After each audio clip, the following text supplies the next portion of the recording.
Hey everyone, so One Piece chapter 1035 just came out and we got a pretty good fight. I know that for me, this is like a top 2 Zoro fight in the entire series, probably, and I'm sure for a lot of you it's like number 1 right up there. Completely understandable. We're going to break it down, we're going to talk about what was good in it, and we're going to talk about some of the information that we got out of it. So, before we get into it, make sure to subscribe. Also, I should address here that I promised a Marineford analysis video coming out this Tuesday, the 21st. I did just find out that there is a double One Piece chapter break coming up after One Piece 1036. So 1036 is going to come out next week, and then after that we have 2 straight weeks, no chapter, and then finally chapter. I'm sorry guys, but I'm probably going to release the Marineford video during that double break because it is a somewhat long video, some level of time went into it.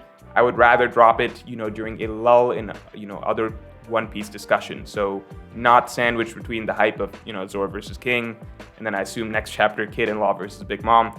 I'd rather drop it during a sort of lull in One Piece content where we can hopefully get some traction. Sorry, I know that makes me a liar, but I promise you guys will appreciate it when you've got a nice long One Piece video to watch when there's no chapters to read for 2 weeks straight. So, moving on, you guys could type your stuff in the comments below. I'm sorry. I'm not going to respond to any of them. Queen being defeated by Sanji. I think that was, I put up a poll last chapter, as you guys know, asking if you guys thought that Queen would be defeated by Sanji, at the end of last chapter. I think most people, about 80% believe that Queen was not yet defeated. Turns out Queen was defeated. At least it was a little more climactic than we thought, because it wasn't just Queen being knocked down a hall. Queen was actually being launched straight off the island of Onigashima, which is, a pretty powerful climactic finishing move. Kind of reminds me, a little bit how far Sanji has come, with a similar finishing move being used against Karubi all the way back in Arlong Park that kind of kicked him through a building. Well, Queen just got kicked all the way through the Onigashima skull off of the island. So, kind of puts things, a little bit into perspective. Also like the fact that we got the Sanji and the Chuji, the mouse moment, because this whole fight has been a sort of, like an answer or things coming full circle from Sanji's childhood, everything that he struggled with his family, coming into his own, separating himself from them, getting to fight against an opponent who uses all of his family's abilities, while Sanji uses it, throwing away the raid suit and using his own personal abilities to basically overcome all of them. And rounding it out with, Sanji having a display of kindness that is reminiscent of himself as a child. A direct callback to himself as a child with the mouse and the geisha. So I really, really like that. I think that it was a good way to put a cap on that fight. Sanji does pass out. There is an interesting possibility here. Maybe he's just passed out so that he's not involved in future fights in Onigashima. There's an interesting possibility that maybe he is perhaps going to undergo some sort of change, the same change that he was worried that he was going to undergo at the start of the Queen fight, some sort of personality change. That might be an interesting little development to come out of this, but most likely he's just passed out, from the stress of the fight. Now, let's talk about King. King has a really, really, really interesting moveset from everything that we've seen, because I think that very often, sometimes One Piece villains can become a little more, a little more straightforward, right, in terms of their combat abilities. The further back in the series you go, I think the more that this holds true. For example, Zoro versus Mr. One. Mr. One was a pretty straightforward, one-dimensional opponent, right? He had some little tricks that he could do, but for the most part, he was, he's just a dude who's made out of blades, right? Very hard to cut. King, very, very interesting in that King has this whole dynamic going of he can switch his stats around. He can be extremely difficult to damage on one end, and then on the other end, he can switch around to become suddenly extremely fast, extremely offensively potent, right? I think that that's really, really interesting to see that there's a One Piece villain that Zoro's fighting against who has such a, dynamic range of abilities. And on top of that, plus everything with the flights, ranged attacks, using fire as a weapon. I even like the touch that the fire that he's able to produce, right, with his Imperial Dragon attack, that's actually magma-esque, as Zoro said. And as we know, in the One Piece universe, magma is a higher, it's a higher, rank than flame or whatever. There's some elemental superiority there. Magma is essentially, flame +1, right? It's a higher order of attack. So I like the fact that King doesn't just have, I was hoping that he would have something a little more than just straightforward fire, because fire is something that we see lots of characters use here and there. I mean, I think even Kinemon can use fire, so I like the fact that, King has that sort of higher order ability if he's able to produce something similar to Magma. Obviously, got to wait for the official translations to understand that fully, but that was cool to see.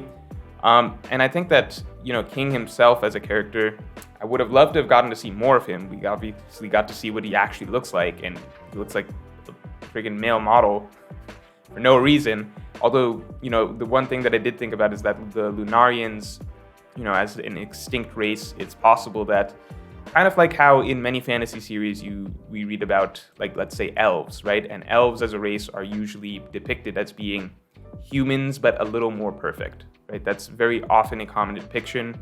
They're visually, more flawless, right? They're kind of all picturesque, very graceful type, just as a race, they're very aesthetically basically flawless, right?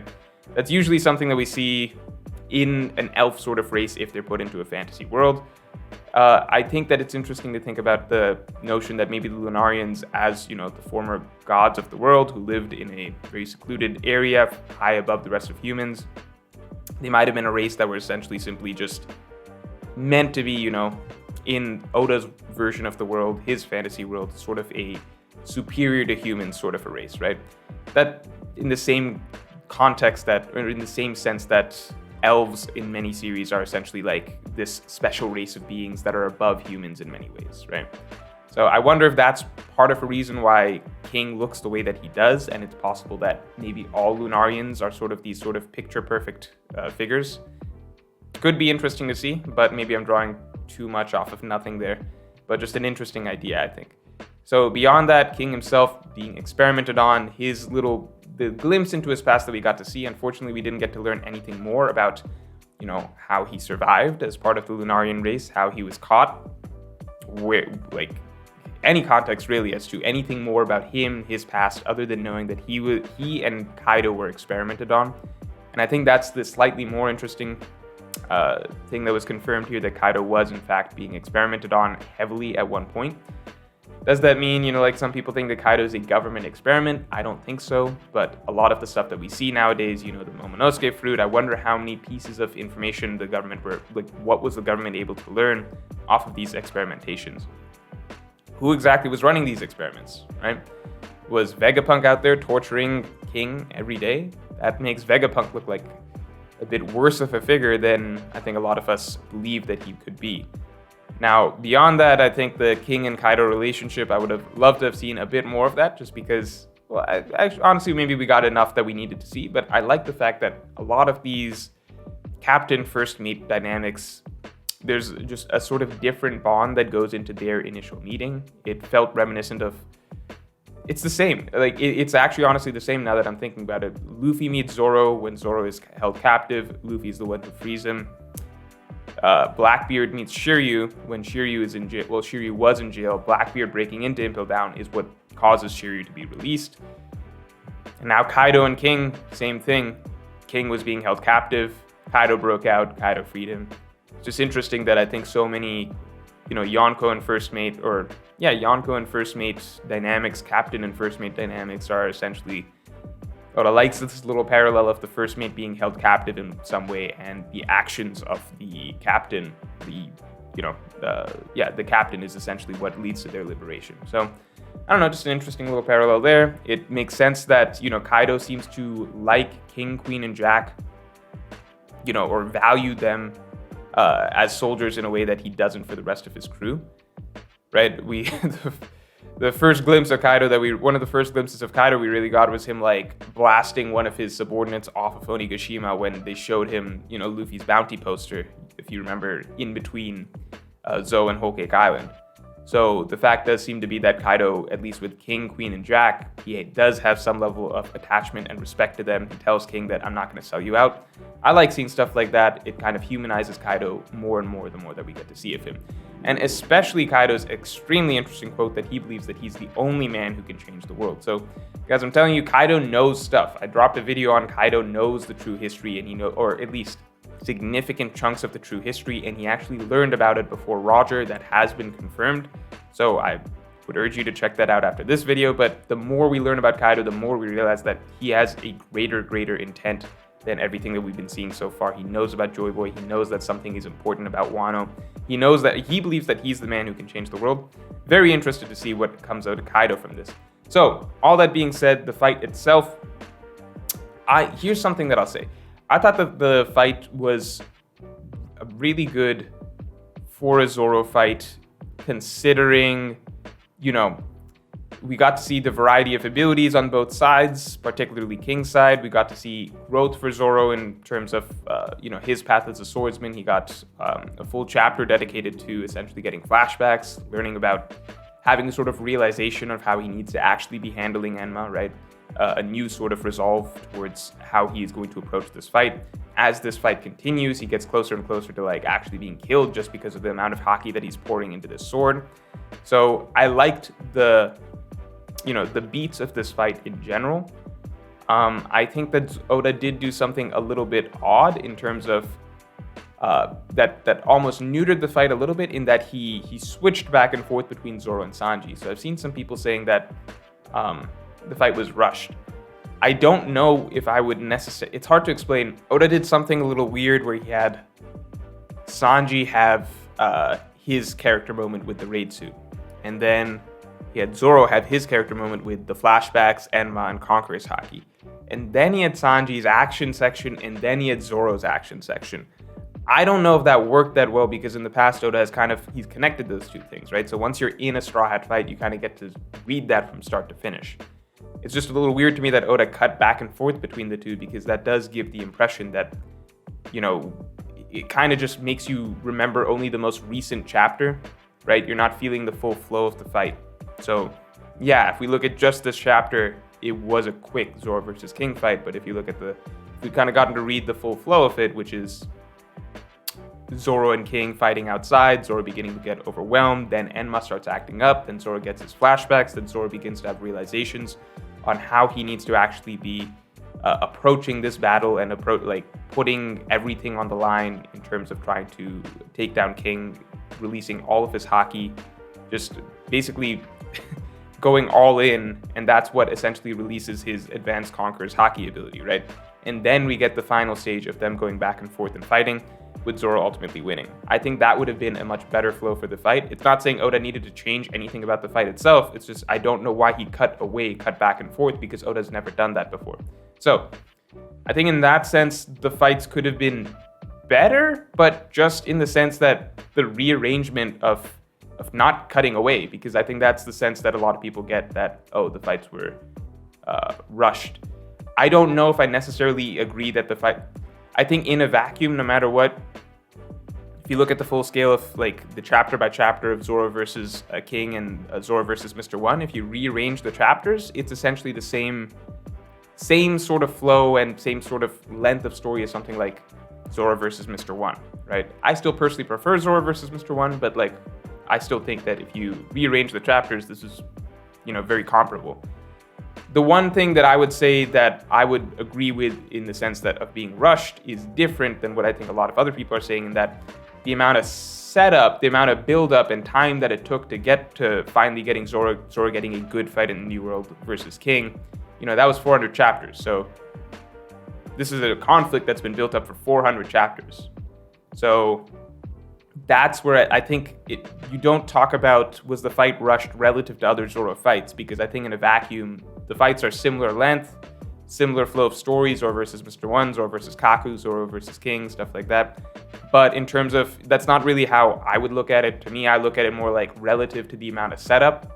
So if you spent 400 chapters building up to this Yonko conflict and then this battle for Zoro, and then it's only just about the same as the previous fights that we got for much, tighter storylines, then I would say that the setup or the payoff is a little rushed compared to the amount of setup and build up and hype and etc. going into the battle between the Strats and the Yonko crew. So I think, when we talk about rushed or not rushed, we're talking about different things, I guess. But I would argue in favor of this fight in that if you rearrange the chapters of it, you do get a solid, very good, honestly, Zoro fight out of it if we just read the Enma stuff connected with the current chapter of Zoro actually defeating King. And, even just the final finishing moves and everything like that, I like seeing, the clash between the Imperial Dragon versus Zoro's Conqueror's Haki attacks. I think that, in general, it was good extra confirmation that, at one point King tried to catch Zoro's or trap Zoro's blades again with his ridged blade, but Zoro was able to just repel it thanks to Conqueror's Haki. So it's just a double confirmation that, look, advanced Conqueror's Haki means that, like, you're exuding so much Haki that you don't even make contact with the other person. It creates, like, a large barrier, a large space around you.